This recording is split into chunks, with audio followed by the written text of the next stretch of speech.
Good morning. Thanks for joining us for the conversation about the laws of Yom Tov, particularly Sukkot, Sukkos for Thursday, September 24th. We are getting close to Yom Kippur now, and we'll talk about that on Sunday, on Erev Yom Tov. But we're following through Kitzur Shulchan Aruch in description of how we follow the halachas of Sukkos. If you think all the way back to Pesach, this is not what he says, I'm adding this in now. Think all the way back to Pesach that on the first night and the second night outside of Israel, we eat matzah and we make a bracha over it, al achilas matzah. So it's a mitzvah on those 2 nights to eat matzah. You don't have to eat bread, to eat unleavened bread. You don't have to eat matzah on the other nights or days of Pesach. If you wish to eat bread, it must be unleavened. So, for example, on Pesach, on Shabbos, on the last days of Yom Tov, if you want to eat a proper Yom Tov meal, you're supposed to make hamotzi. So, what kind of bread do you use? You can only use unleavened bread. So, you wind up eating matzah. However, the mitzvah to eat matzah is on the first 2 nights. So, keep that in mind here with regard to Sukkot. On all the other days and nights of Sukkot, so we said the first 2 nights and days you're obligated to eat in the Sukkah.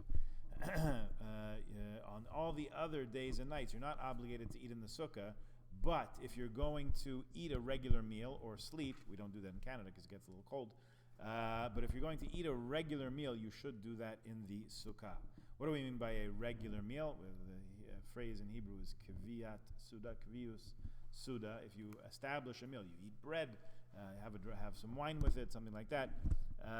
That's called a regular meal. If you eat more than a kibetza of bread, even if you don't make it a meal, if it's pastry, blintzes, strudel, cake, something like that, you should eat it in the sukkah.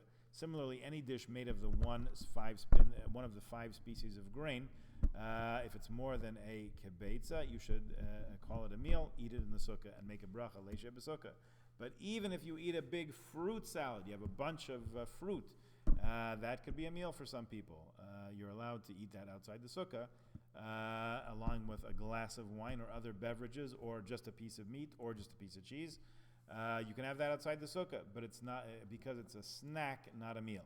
But if you want to drink wine or other beverages as part of a meal, or if you want to eat some significant food, a salami or something, as part of a meal, that you should eat in the sukkah. Best to eat some bread first, then you get to make the bracha leishev b'sukkah, and you fulfill the mitzvah of eating in the sukkah as well. All this is as required by halacha. Those who are more meticulous and do not even drink water outside the sukkah are considered praiseworthy. So keep that in mind. If at all possible, if you have a sukkah and you're able to use it, better to eat and drink in the sukkah. That way, just by the mere fact of stepping into the sukkah, sitting down at the table, and drinking your cup of tea, you are fulfilling a mitzvah. Okay, may we have lots of opportunity to fulfill lots of mitzvahs, all in good health.